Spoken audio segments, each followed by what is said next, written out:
Assalamualaikum warahmatullahi wabarakatuh. Halo anak-anakku yang hebat dan cerdas. Bagaimana kabarnya hari ini? Tentunya baik-baik saja bukan? Semoga semuanya dalam keadaan sehat dan siap untuk belajar. Kali ini kita akan belajar matematika, yaitu tentang hitung campur bilangan pecahan. Sebelum mulai belajar, marilah kita berdoa menurut agama dan kepercayaannya masing-masing. Berdoa mulai, berdoa selesai. Kita mulai saja ya. Operasi hitung campuran bilangan pecahan itu melibatkan operasi penjumlahan, pengurangan, pembagian, dan perkalian yang digabung jadi satu. Nah, sebelum ke hitung campur, Bu Guru mau ingatkan bagaimana caranya untuk penjumlahan dan pengurangan pecahan maupun pembagian dan perkalian pecahan. Untuk penjumlahan atau pengurangan itu ada yang pecahannya berpenyebut sama dan juga pecahan yang berpenyebut tidak sama.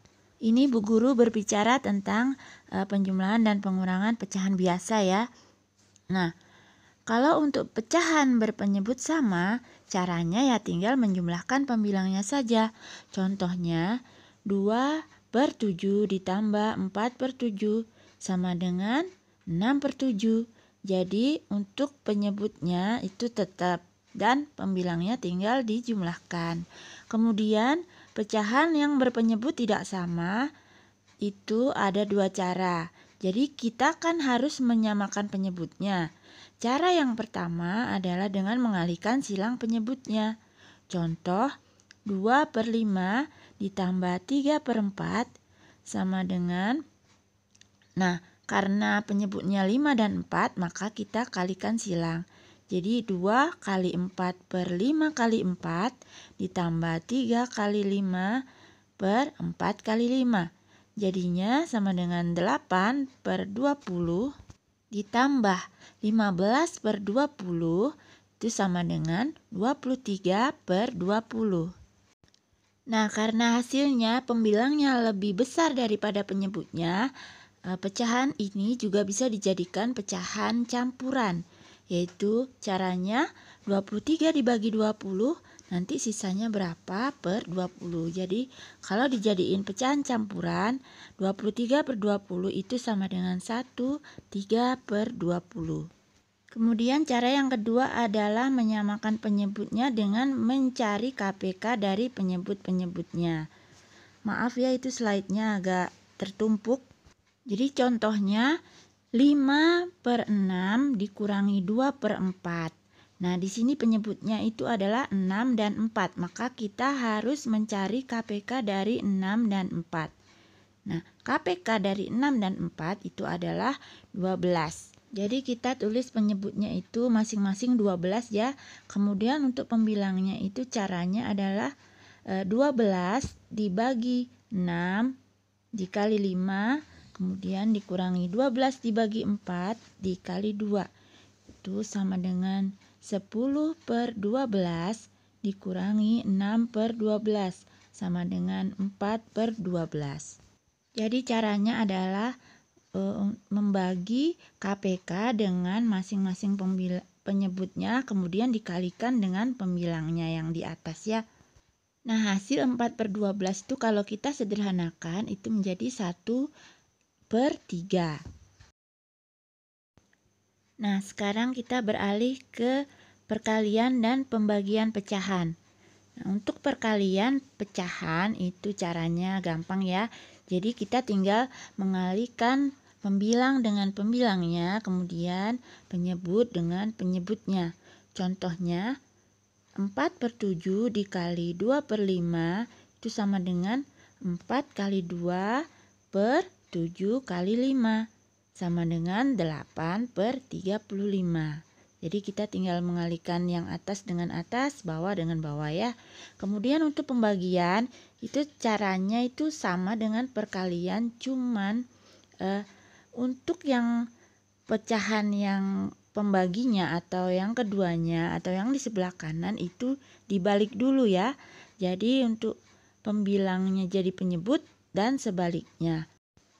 Jadi operasi pembagian kita ubah jadi perkalian, tapi pecahan yang kedua kita balik.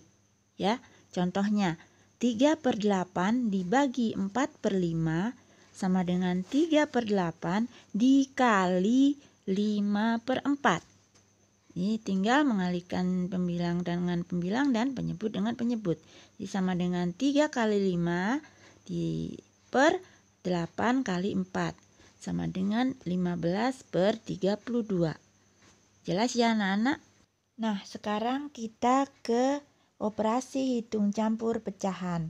Nah, aturan hitung campur pecahan itu ya sama dengan bilangan-bilangan yang lain ya. Jadi, yang pertama itu kalau ada tanda kurung itu dikerjakan terlebih dahulu. Kemudian, kalau ada penjumlahan dan pengurangan itu dikerjakan dari kiri. Nah, kemudian selanjutnya adalah perkalian dan pembagian juga dikerjakan dari kiri ya. Kemudian yang terakhir aturannya adalah perkalian dan pembagian dikerjakan lebih dulu daripada penjumlahan dan pengurangan. Jadi misal soalnya itu ada perkalian dan penambahan.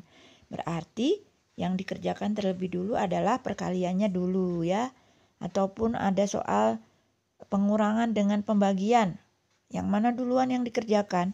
Yang berarti yang pembagiannya dulu, baru kemudian pengurangan.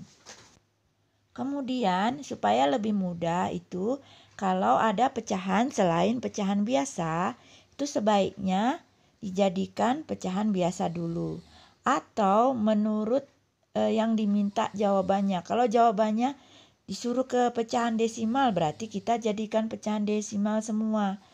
Atau dijadikan pecahan sejenis semua. Kalau dijadikan pecahan persen, berarti semua harus dijadikan pecahan persen. Itu ya. Mengerti anak-anak? Coba perhatikan contoh berikut ini. Contoh yang pertama adalah 3/4 dikurang 4/5 dikali 1/8 sama dengan titik-titik. Nah, di situ kita lihat ada pengurangan dan perkalian ya, operasi hitungnya ya. Jadi yang mana duluan? Berarti kita harus mengerjakan yang perkalian duluan ya. Jadi yang 4/5 dikali 1/8. Jadi sama dengan 4/40 ya. Tinggal mengalihkan pembilang dengan pembilang, penyebut dengan penyebut. Nah, kalau kita sederhanakan 4/40 itu dengan cara dibagi dengan FEB-nya ya. Jadi FEB-nya 4, berarti 4 dibagi 4 sama dengan 1, 40 dibagi 4 sama dengan 10. Jadi hasil akhirnya adalah 1/10. Kemudian operasi pengurangannya kita kerjakan ya. Jadi 3/4 dikurangi 1/10. Nah, karena penyebutnya 4 dan 10, kita harus mencari KPK-nya 4 dengan 10. Ketemulah 20. Jadi hasilnya adalah 15/20 dikurangi 2/20 sama dengan 13/20. Kemudian contoh yang kedua, 5/6 ditambah 1/6 dibagi 2/3 sama dengan titik-titik. Nah, kita lihat di situ ada penjumlahan dan pembagian. Maka yang terlebih dulu harus dikerjakan adalah pembagiannya terlebih dulu. Jadi 1/6 dibagi 2/3. Nah, ingat aturan pembagian itu dijadikan perkalian, kemudian yang pecahan keduanya dibalik ya. Jadi 1/6 dikali 3/2. Kemudian sama dengan 3/12. Nah, 3/12 kalau disederhanakan menjadi 1/4. Nah, kemudian kita lanjutkan ke penjumlahannya. Jadi 5/6 ditambah 1/4. Nah, karena penyebutnya tidak sama, kita harus menyamakan penyebutnya dengan mencari KPK-nya dulu ya. Jadi ketemulah 12. Nah, untuk penyebutnya. Jadi jadinya jadi 10/12 ditambah 3/12 sama dengan 13/12. Nah, kalau karena pembilangnya lebih besar dari penyebut, kita jadikanlah pecahan campuran. Jadinya 1/12. Nah, sudah jelas kan anak-anak? Jadi yang perlu diingat, kalian harus menguasai dulu penjumlahan, pengurangan, pembagian, perkalian, dan juga tahu jenis-jenis pecahan, bagaimana cara menyederhanakan pecahan, kemudian juga bagaimana cara menjadikan pecahan campuran dan sebaliknya menjadikan pecahan biasa, maupun menjadikan pecahan desimal ke pecahan persen ataupun sebaliknya ya. Dan itu sudah kalian pelajari di kelas 4 dan 5. Jadi sekian dulu pelajaran hari ini. Untuk tugasnya nanti menyusul ya. Dan apabila ada pertanyaan atau ada yang belum dimengerti, bisa bertanya kepada Bapak atau Ibu gurunya masing-masing. Saya ucapkan terima kasih atas perhatiannya. Sampai jumpa pada video pembelajaran berikutnya. Wassalamualaikum warahmatullahi wabarakatuh.